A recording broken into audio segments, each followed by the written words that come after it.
తెలంగాణ ప్రభుత్వం మరో కీలక నిర్ణయం తీసుకుంది. లగచర్ల భూసేకరణ నోటిఫికేషన్ను వెనక్కి తీసుకుంది. దాంతో పాటు హకీంపేట, పోలేపల్లిలో భూసేకరణ విషయంలో గుడ్ న్యూస్ చెప్పింది.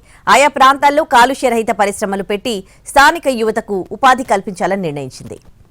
లగచర్లతో పాటు హకీంపేట్, పోలేపల్లిలో భూసేకరణ విషయంలో ప్రభుత్వం గుడ్ న్యూస్ చెప్పింది. ఆయా ప్రాంతాలలో ఫార్మా విలేజ్ల కోసం ఇచ్చిన భూసేకరణ నోటిఫికేషన్ను ఉపసంహరిస్తూ ఉత్తర్వులు జారీ చేసింది. లగచర్లలో 580 మంది రైతులకు చెందిన 632 ఎకరాల ల్యాండ్ ప్రొక్యూర్మెంట్ నోటిఫికేషన్ను ప్రభుత్వం వెనక్కి తీసుకుంది.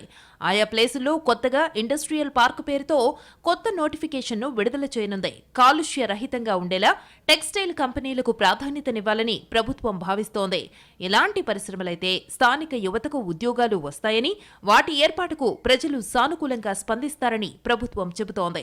ఇదిలా ఉంటే దిలావర్పూర్ ఇథనాల్ ఫ్యాక్టరీ ఏర్పాటు కోసం అప్పటి బీఆర్ఎస్ ప్రభుత్వం పాత్రను కాంగ్రెస్ సర్కార్ బయటపెట్టింది.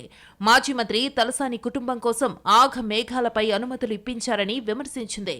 కేంద్ర పర్యావరణ శాఖ అనుమతి లేకుండానే కేసీఆర్ కేబినెట్ ఆమోదం తెలిపిందని, ప్రజాభిప్రాయ సేకరణ లేకుండా చేయటంలో ఆంతర్యమేంటని ప్రశ్నించింది. తలసాని కుటుంబానికి లబ్ధి చేసేందుకు, దిలావర్పూర్ రైతులను ముంచేందుకు అప్పటి బీఆర్ఎస్ ప్రభుత్వం అడ్డగోలుగా అనుమతులిచ్చిందని కాంగ్రెస్ మండిపడుతోంది.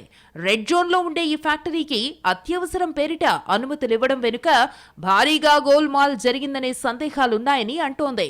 దీనికి సంబంధించి గత సర్కార్ ఇచ్చిన అనుమతుల డాక్యుమెంట్స్ ను బయటపెట్టింది. అప్పటి సీఎం కేసీఆర్ సంతకం చేసిన డాక్యుమెంట్ ను విడుదల చేసింది.